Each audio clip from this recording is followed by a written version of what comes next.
Is it troublesome that the intro video has a woman screaming at the end of it? I thought it was more like just a little Like a record scratch or something. I guess it could be that. I get horror screamy vibes out of it. Maybe. Good evening, everybody. Welcome back. Welcome to Tuesday Night Random Fandom. It's the show where anything goes. That's right. Including Hank, because he's gone. He's stuck adulting again. Yeah, that poor guy doesn't get a break during the week very often. So that's okay. We wish him well, and we will carry on without him, knowing that he'll be back another time. Who knows? We might hear from him in the comments tonight. You never know. This is Tuesday Night Random Fandom. It is the show where we just kind of kick back and we relax. We hang out with you guys, talk about some of the headlines that may or may not have caught your attention during the week, stuff that we might have noticed. It is a call-in show, as you can see right there. That is the WhatsApp logo. If you head on over to our YouTube channel, in the banner, you will see the custom WhatsApp link. If you're watching on Facebook, head over to the Facebook page. It's there as well. Call us up. Tell us what caught your attention this week. We'd love to hear from you.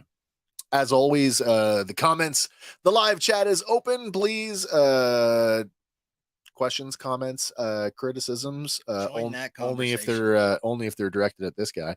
You can throw them up in there if you want to. We may or may not read them. Before we talk any business tonight, as we do with our Star Wars stuff, there will be no bad Star Wars jokes. However, there might be a random piece of trivia. Let's see what we got going on. All right, I got one for you. Yeah, hit me with it. Who was born in 1915 and released over 1,400 singles, most of which ended up in the U.S. charts? Sorry, hit me with that. What was the date? Was what born? Born in 1915, and he released over 1,400 singles, most of which ended up in the U.S. charts. Man, who's that? Who was born then? And then Presley? Elvis Presley? No, not Elvis. I don't think Elvis is that old. No, I don't believe so. Born in 1914. How many singles you said? 15. 15. 1915 and 1,400 singles. 1,400 singles. Yeah. Most of which charted. Most of which did.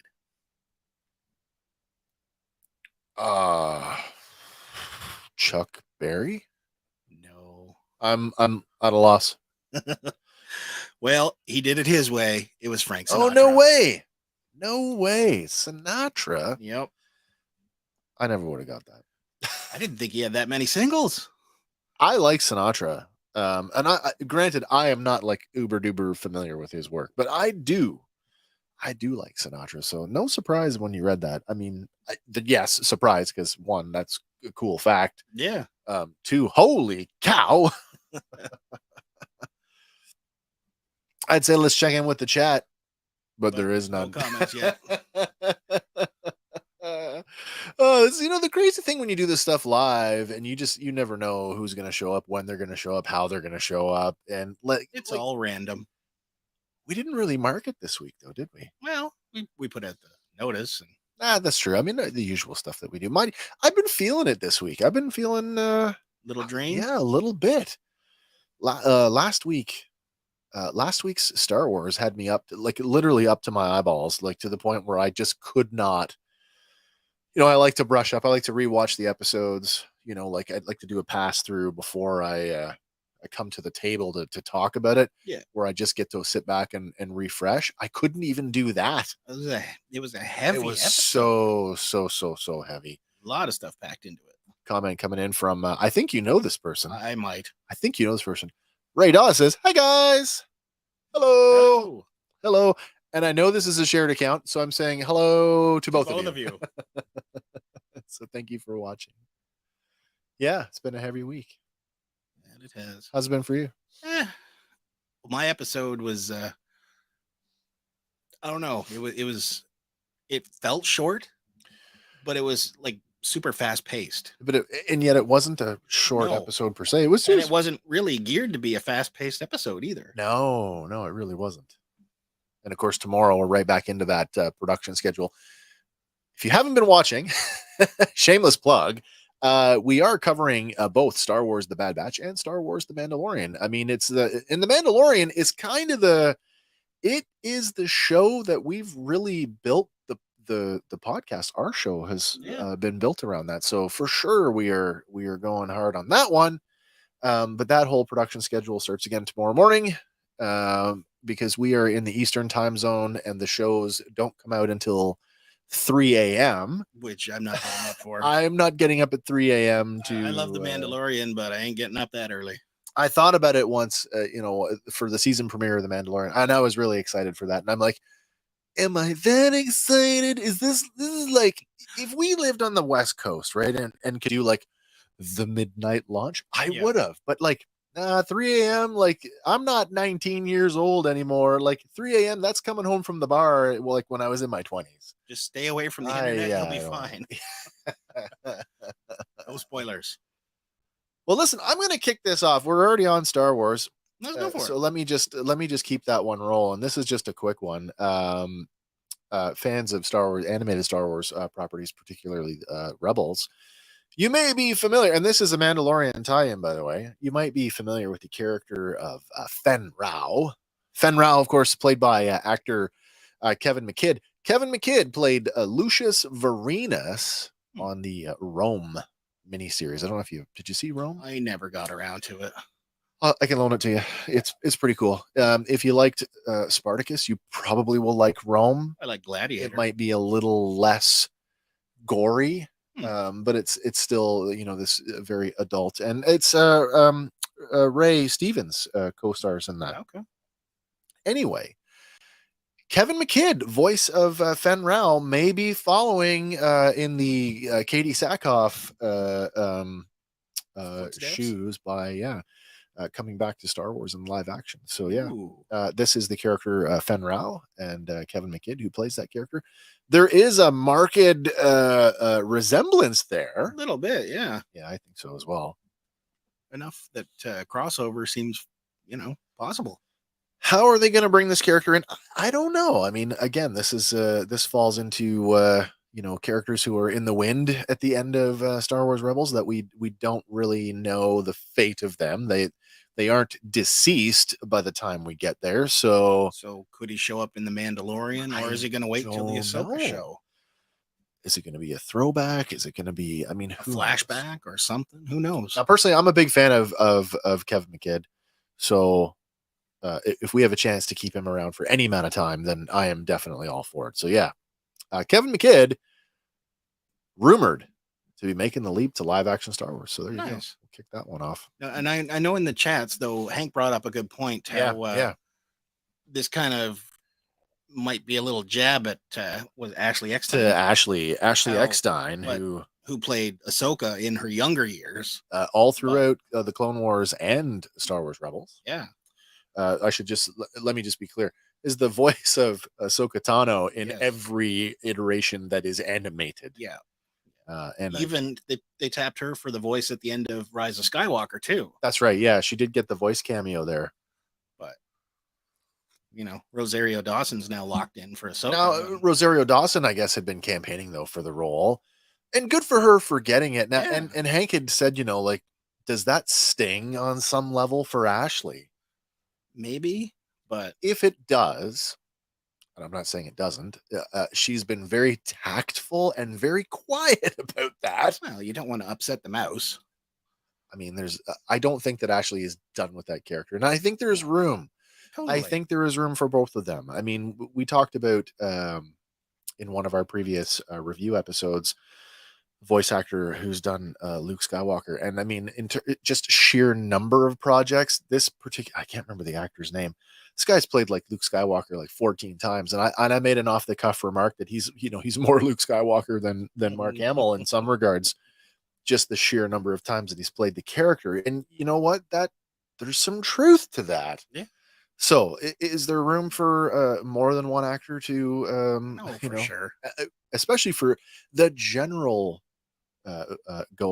entertainment going audience with the MCU and now the multiverse, and the comic people have known this for a bajillion years that you can have multiple versions of the same character that in essence. Spider-Man. Well, sure, but in essence are all the same Yeah. character, even if they have a different characterization Or a whatever you're. depiction or whatever. Yeah, exactly. Nice. Where do you want to go next? This is like breaking news.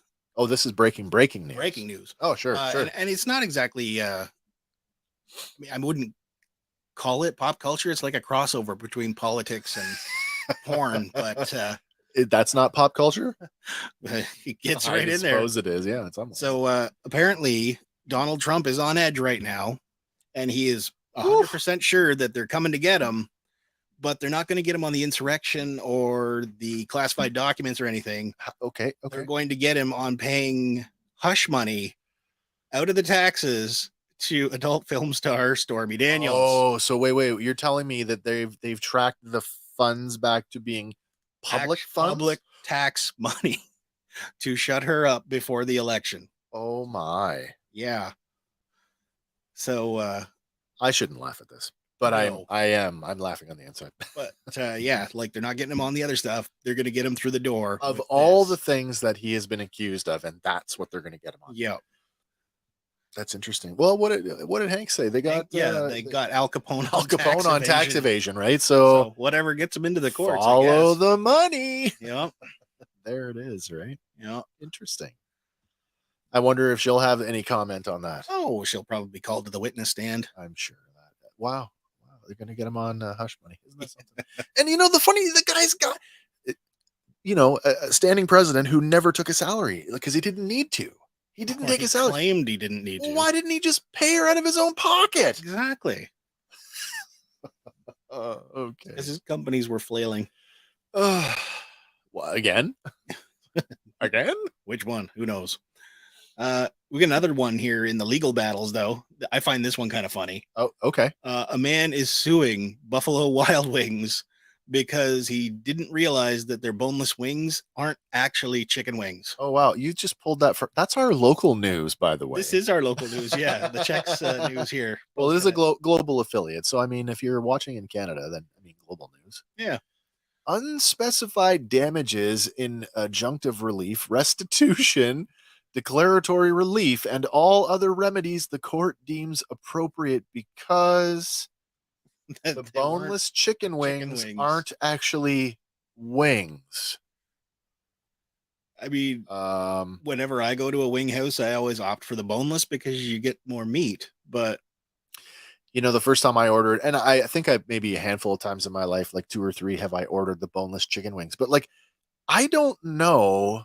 I always think of them on the menu, at most restaurants, I think they put them in the wing section, but do they actually call them wings? Like chicken bites, chicken nuggets, chicken strips, chicken tenders, and they do bone in or boneless. Yeah, bone in, boneless. I guess it's a chicken chunk, so Yeah. But the best part of it is the Twitter response from Buffalo Wild Wings. Oh, the company has responded. They have. Okay. In a fairly snarky method. All right, well, let's take a look at that. They tweeted on March 13th. It's true. Our boneless wings are all white meat chicken. Our hamburgers contain no ham. And our buffalo wings are 0% buffalo.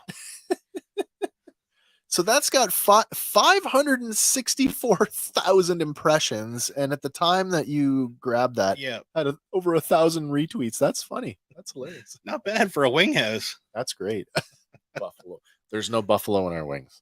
No, none at all. I hope not.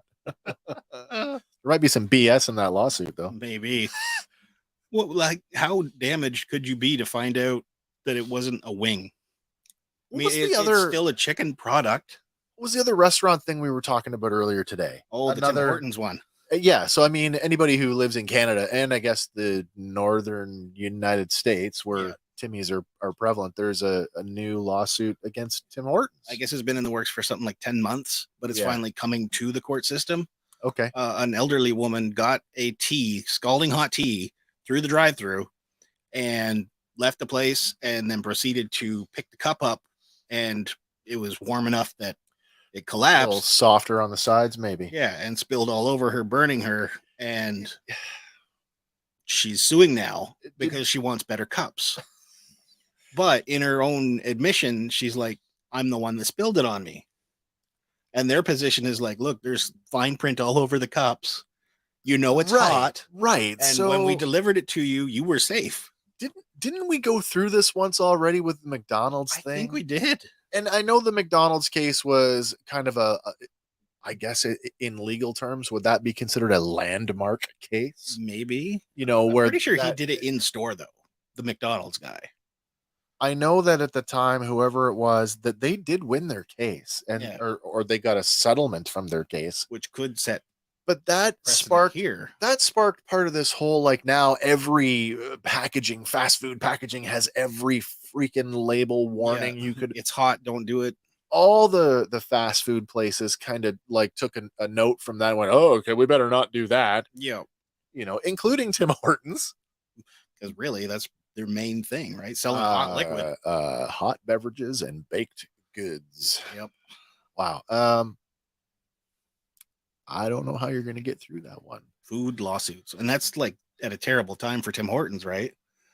Because it's right on the heels of roll up the rim. Yeah, the roll up the rim thing. Another thing that's you couldn't have messed up any worse. No. Apparently you're only supposed to have one $10,000 jackpot a day, but it glitched out and gave out a whole bunch. So instead of honoring that, they sent out a bunch of letters saying, sorry, you didn't win, but here's a $50 gift card. Please be happy. I don't know what's worse, that or the, we're taking stacks of roll-up cups out the back door, right? Like, yeah. I know people were, I said this earlier today. I mean, could we go back to the actual physical roll-up cup? Would people be opposed to that? And you had countered that with... Well, somebody had pointed out, like, oh, you're chewing the label up. Yeah, people like literally biting the rim and then handing that over to a counter worker. Yeah. There's legitimate concerns in that. For sure. In this state. I mean, but what is there a middle ground? I don't know. Well, of course there's a middle ground. You look at McDonald's with their monopoly, right? How about the McDonald's and their rewards program, their coffee club? Peel the card, it's right on the cup. Yeah. So what if monopoly pieces you roll that off? You peel that off. What if we did that? Could we have a peel off thing on the Tim Hortons cups? I don't see why not. I mean, I get it would add an extra production cost, and doing it digitally would make it cheaper in the long run. But yeah, I mean, there's got to be what's good for the company and what's good for the consumer, because without the consumer, there's no company. So yeah, I totally buy into that. Guys, if you're just joining us now, it's just me and Andy tonight. Here we are, Tuesday Night Random Fandom, where we're just kind of hanging out and talking about what's gone on in the last week or so, and entertainment and other newsworthy news. And we're hoping to hear from you guys. You guys got anything that you heard about over the last 7 to 10 days? I don't care how long. I could care less if it was this entire year. You got something you want to talk about? Hit us up in the comments. Hit the WhatsApp link and give us a call. Let us know what's on your mind. We want to hear from you. Mm-hmm. So my friend Steve, he actually tipped me off to one thing. Oh, sure. Apparently Warner Brothers has reached Steve. Yeah. Hi, Steve. He's happy birthday, Steve. Yeah, I know it's belated, but a little bit, but close enough. Apparently Warner Brothers has struck a deal now to make movies based on Middle Earth. Okay. And to further expand the Lord of the Rings franchise. Is this going to impact the stuff that's going on at Amazon? No. Okay. But apparently New Line Cinema is on board. Okay. But we can't expect to see anything anytime soon. So we're like a couple years off. But I did hear something ancillary to that Peter Jackson has been approached to come back.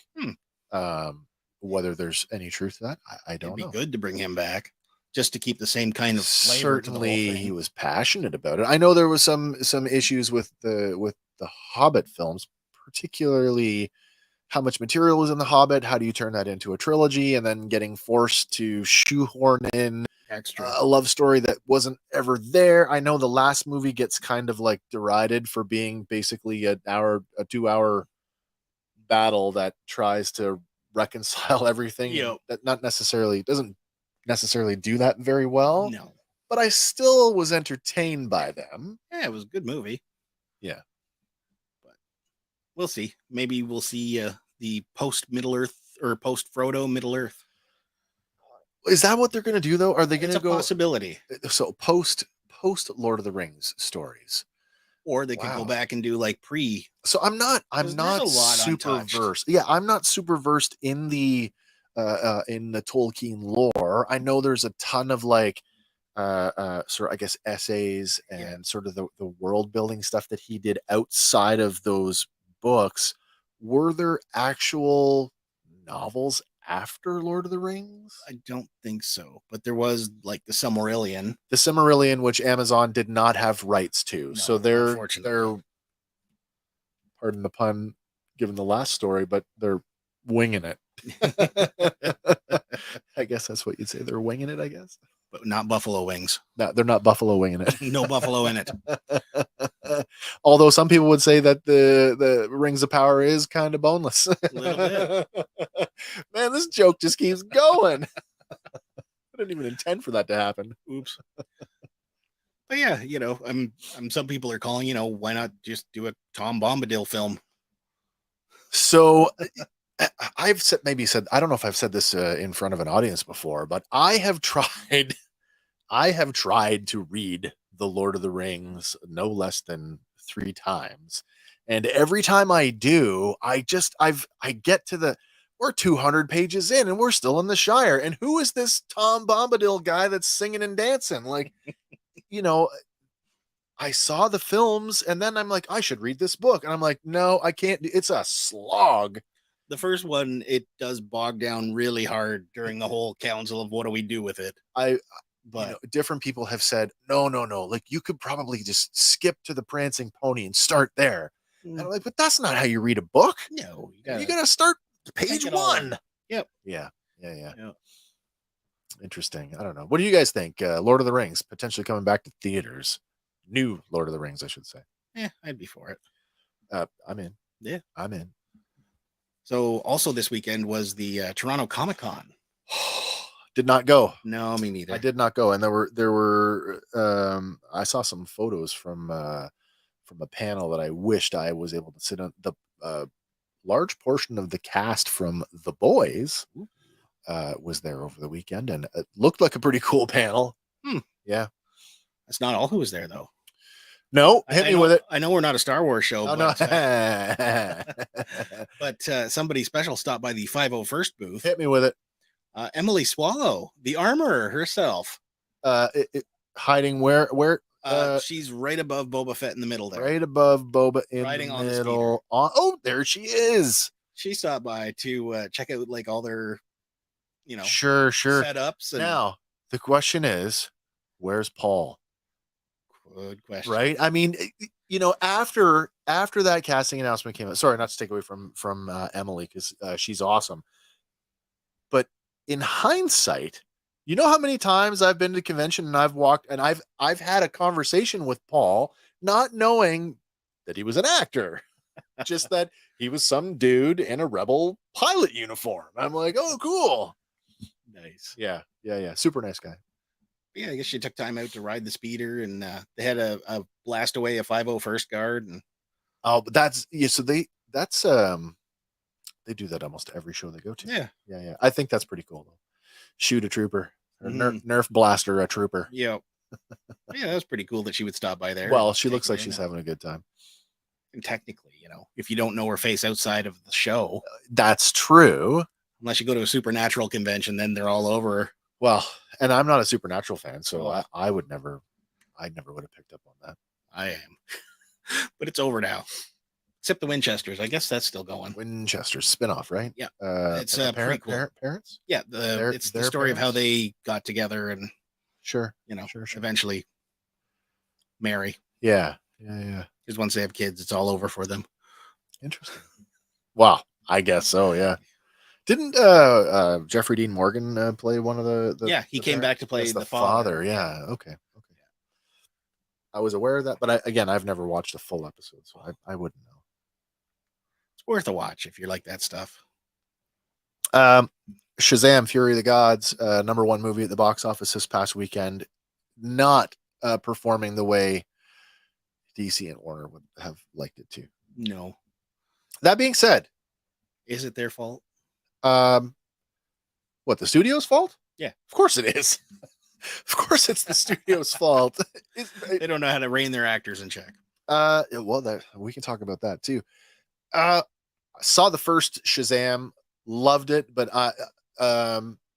no surprise, I'm a huge Zach Levi fan. I think Chuck was one of the best, freshest original shows at the time that it came out, to take an absolute nobody and essentially turn him into a secret agent. It was so good, and Zach Levi in that role, um, man, He nailed it in yeah, Shazam. yeah.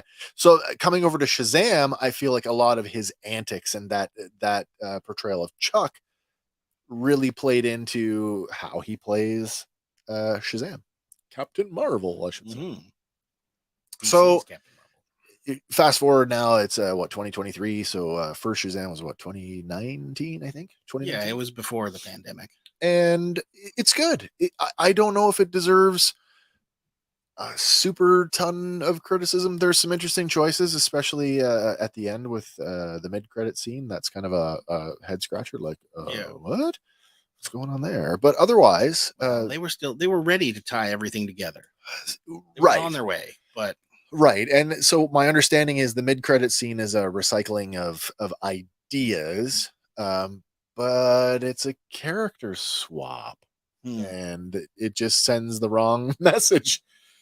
When you're trying to reboot an entire franchise for the screen, and you're trying to actively distance the existing franchise from what came before, don't keep pulling from it. why are you trying to connect the old to the new so hard when that's kind of what I thought the Flash was for? Yeah.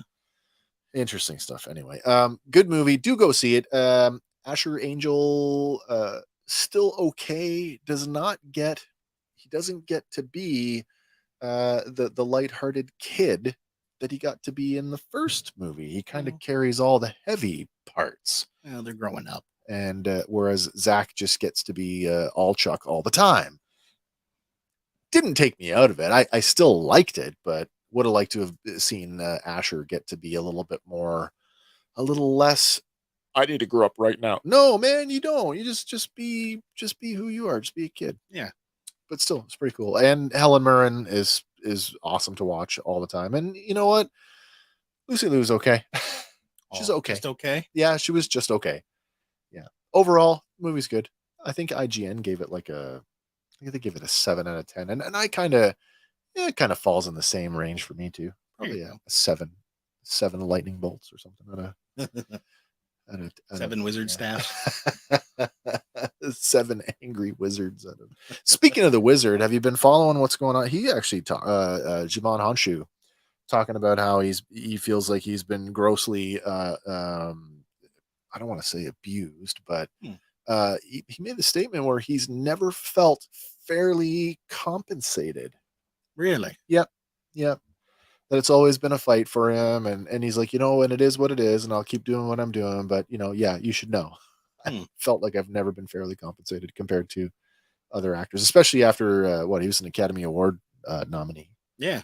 And it's like, oh, did we just forget all that?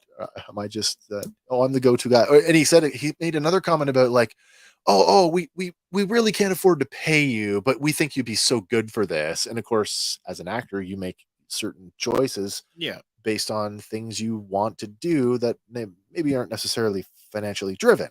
Yeah, like, is this going to put me in front of more audiences?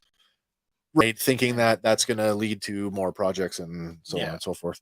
The wizard gets a very expanded role in Fury of the Gods, and it is it's fun. He's a great character in this movie.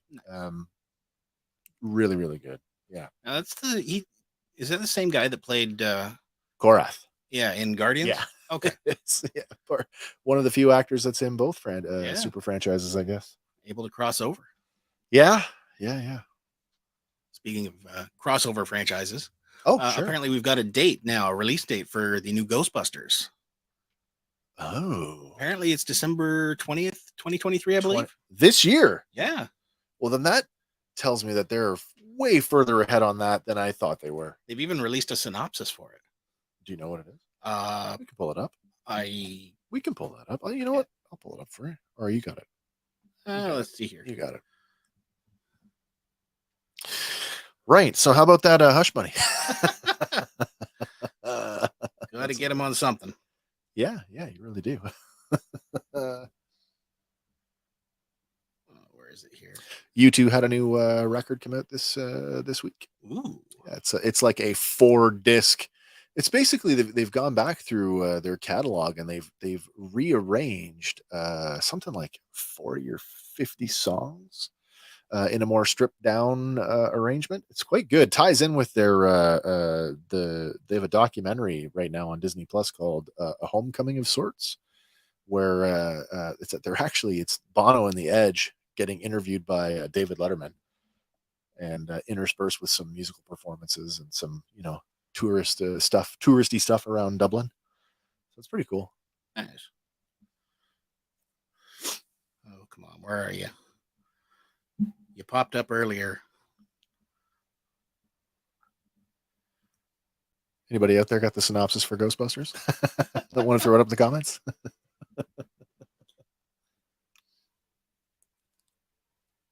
Awkward silence. That's okay. That's okay. This is where people should call in. That's right. Boy, some chat comments would really help right now. It would. We don't put this one on our audio platforms, do we? Yeah, we do. We do? We do. Why not? Throw it out there. I can't see there being much replay value in this. It's more for fun value. I guess so. If you don't catch it within the first, day. Cannot find Can't find anything. Okay, well that's fine. Essentially, the gist of it is the cast of the first one return, as well as Dan Aykroyd and Ernie Hudson. So there was you had mentioned something about last week we were talking about Ernie Hudson and essentially Ernie Hudson getting kind of not happy with the amount of screen time devoted to Winston Zeddemore. Now that's across the entirety of the franchise. Yes. So is this film potentially course correcting for that? Maybe, because he's from the money for the Firehouse Endeavor, and right, he is the backer of everything. Yeah, and apparently Dan Aykroyd will be still in his Ray's occult books, helping them from there as like the lore guy. The guy in the cave. The guy in the chair. That's amazing. That's a total superhero reference. Dan Aykroyd gets to be the guy in the chair. I like that. Yeah, I think it'll work. I can see him phone tucked to his shoulder, pulling books. Yeah. Looking for whatever it is that they're looking for. That's actually pretty cool. And then who knows walks through his door, right? He's the phone a friend. That's right. We need to call Ray and find out what this thing is. And of course he'll know. Of course he will. Oh, that's great. I like that. Give me a minute. I have a book in the back. I do like that. And I liked the younger cast in Afterlife. I thought they carried the movie quite well. Yeah. So yeah, I'm okay. It's a nice passing of the torch. The question is, are we going to get because the film is supposed to go back to New York City. So what reason do the kids have to go to New York? Are we going to introduce a new cast? I don't think so. I think it's like Finn Wolfhard and the core guys from the Afterlife. But... All right. Well, you think Paul Rudd will come back for it? I think so. Okay, that's good then. So maybe the two kids, mom and boyfriend. Yeah. They're your new Ghostbusters. The Ghostbusting family. Yeah. The Fam Busters. Maybe. I don't know. The Ghost Fam. Whatever. But apparently Ivo Shandor has been cast as well. Ivo Shandor.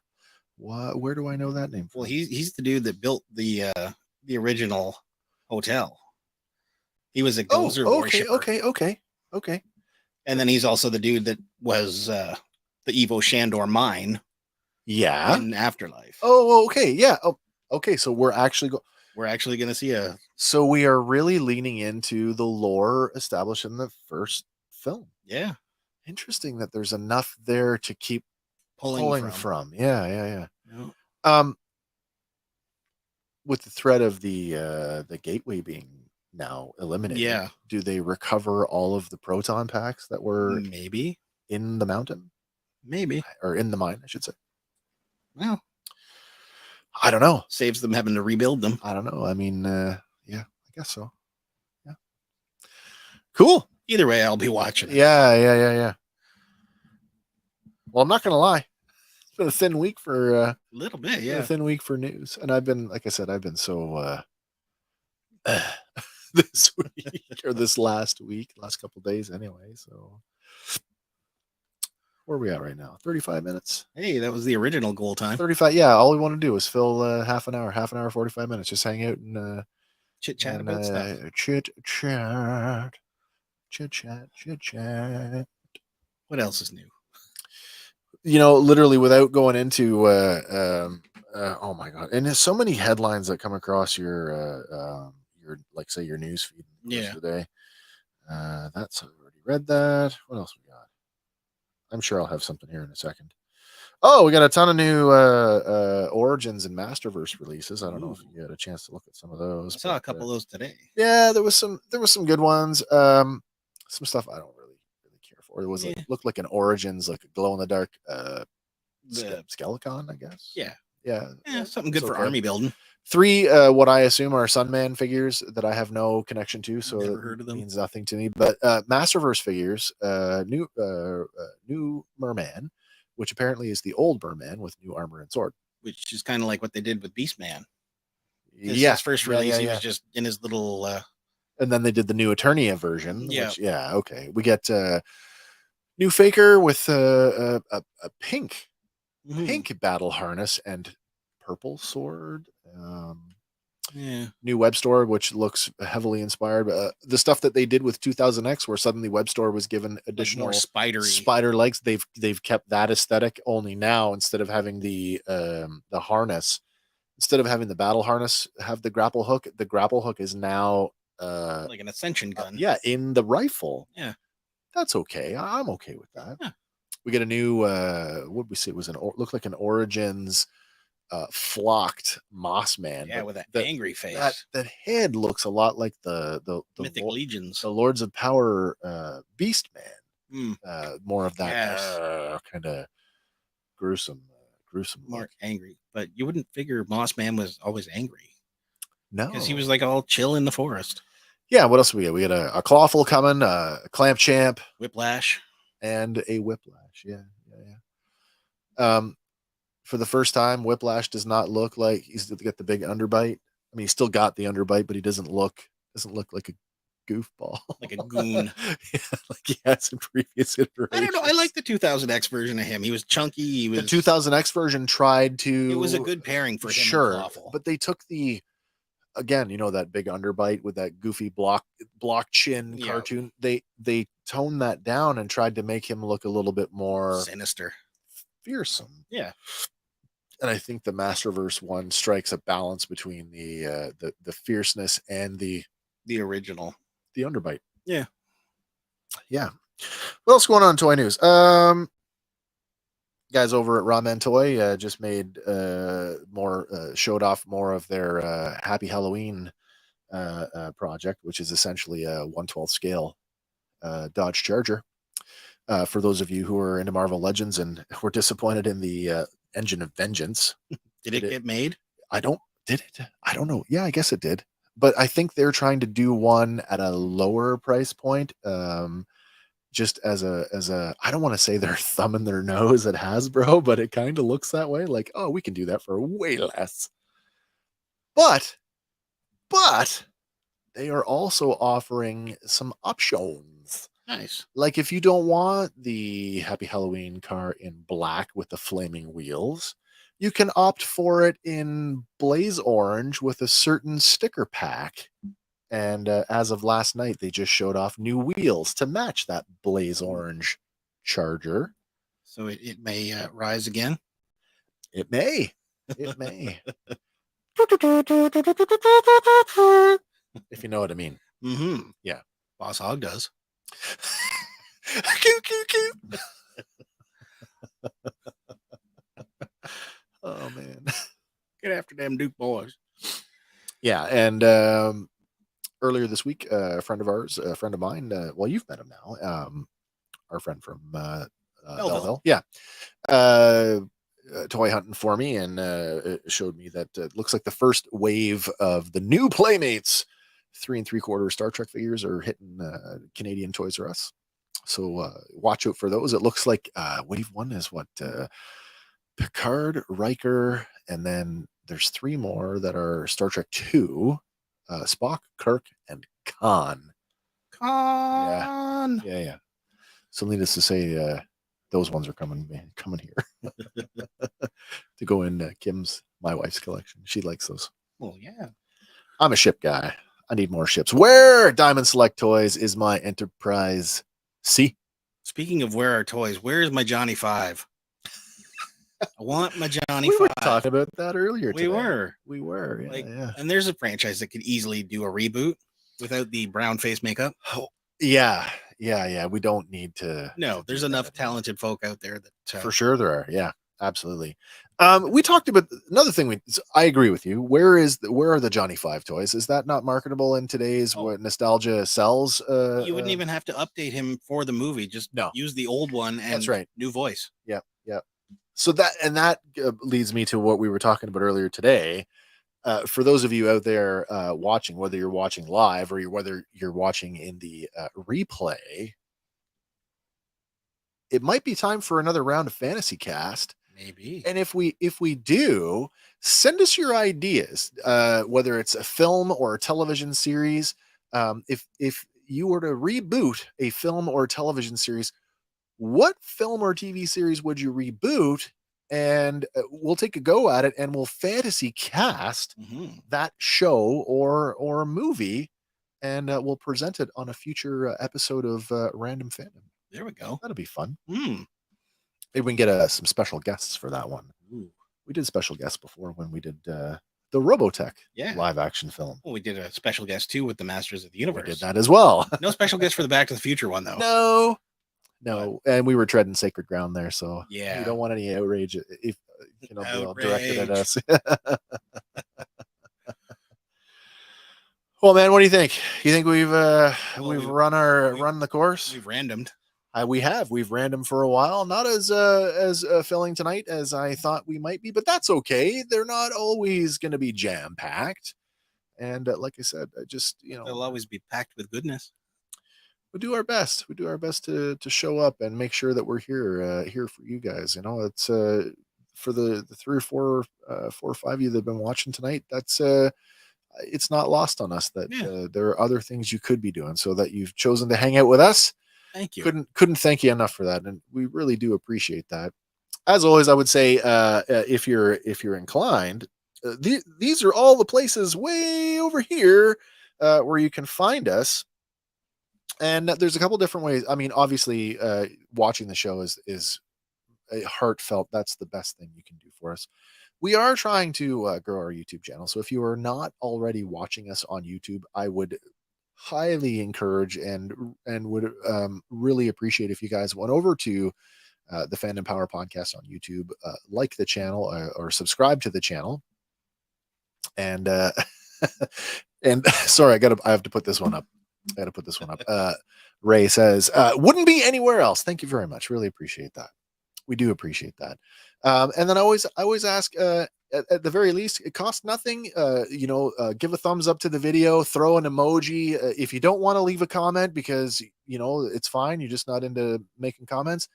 Even an emoji in the comment that tells YouTube that you are interacting with the video, that it's worth recommending to other people who like the things that you like, as we start learning how this algorithm thing works. Battle the machine. Battle the machine. Yeah, that's right. Yeah. And always a couple of ways you can help us out. You can check out our Patreon, where we have some options there for you, where you guys can be part of the show. At the very least, you will get your name as a production credit, and you will become part of the family here, part of the production team. We are a team. We don't do this stuff. It's not an individual show here. It is a collective process. And shout out to big thanks to Andy here, who has been working diligently and tirelessly on credit where credit is due, sir. The merch shop would not be as overflowing with options if it weren't for you. So over 70 designs in there, many of which you will recognize as heavily inspired by some of your favorite fandoms. I know there's some of our favorite fandoms. There's some Canadian. There's a little Canadiana in there too. That is kind of. I'm actually going to get one of those cups, and for those of you who go and look, you'll know what it is when you see it. Yeah. Yeah, so I want to give a shout out to Jeff. Yeah, Jeff at GNU Books. Jeff at New Books. New Books. I always call it GNU, but It's New Books in Oshawa, and he's always like throwing a little support our That's way. true. On his live He is feeds. always mentioning us in his almost daily live streams. Yeah.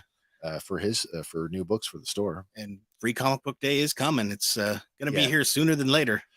Last year we did a road trip for Free Comic Book Day. Is that something you guys would want to see again if we do a highlights reel from Free Comic Book Day? I'm sure we'll be out on the road somewhere. There, so.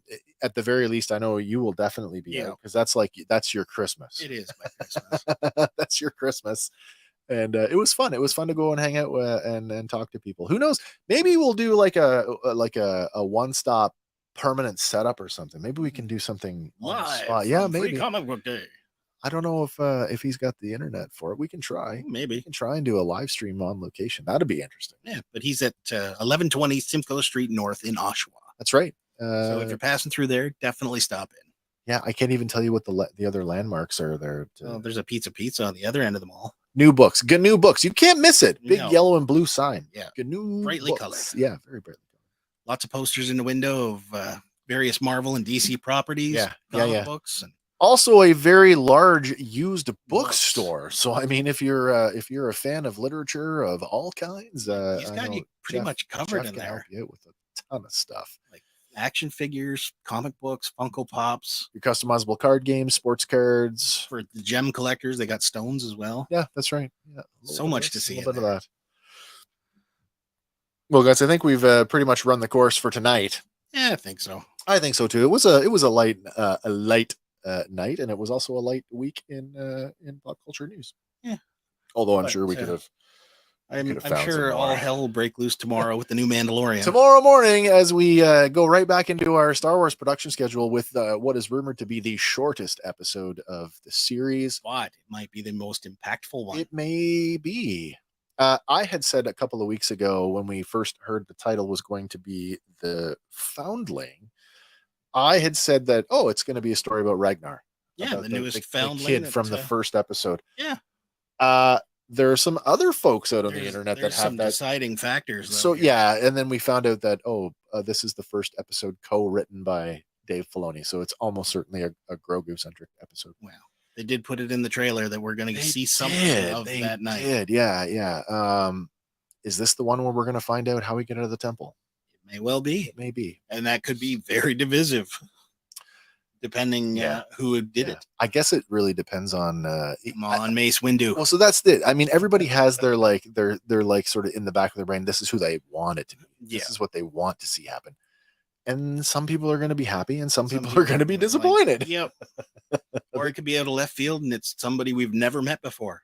Either way, no matter what happens, I hope it is a satisfying episode. I'm sure. There hasn't been a this season. Now we're only three episodes in of Mando. Nothing has been unsatisfying. If anything, it's been overly satisfying. Like, sure, come to the dark side. We have cookies. We have cookies. I did tweet Jon Favreau again this week, nice. And I sent him that photo, and I said, "Was this scene particularly?" Done with that famous Star Wars meme in mind. Come to the dark side. We have cookies. Yellow biscuits. Yellow travel biscuits. Yeah. All right, guys. Listen. I think that's it. We'll wrap it up here. Yeah. And that way we can have a good night's sleep and be up bright and early tomorrow to get back into our production schedule so we can drive ourselves nuts this weekend. Speculating and pondering on all of the major lore connections. That I'll finally get to see if my theory plays out for the Bad Batch. That's right. Do they have? Yeah, who knows? I think they're in for the other shoe. Yep. The other shoe's about to the time in paradise is going to be short. At least you get a little bit. Yeah, a little reprieve. What's that old saying from the Irish Rovers? May you spend half an hour in heaven before the devil knows you're dead. That would be nice. That would be nice. All right, guys. Listen, thank you for hanging out with us tonight. If you're in the neighborhood on Sunday, don't forget we'll be back again Sunday, 12 noon Eastern, with our show, The Fan Batch, where we will be covering episode number 14 of The Bad Batch. Only 3 left to go. Yeah, and the week after is a double drop. So we're all going to be busy that week. Yeah. And then 6 p.m. on Sunday night, we are back with our show, The Fandalorian, where we cover The Mandalorian. So that's going to be episode chapter 20. Chapter 20, The Foundling. But until then, guys, that's it for me. For Fandom Power, my name is Wes. I'm Andy. And we'll catch you on the next one. Bye for now, everybody.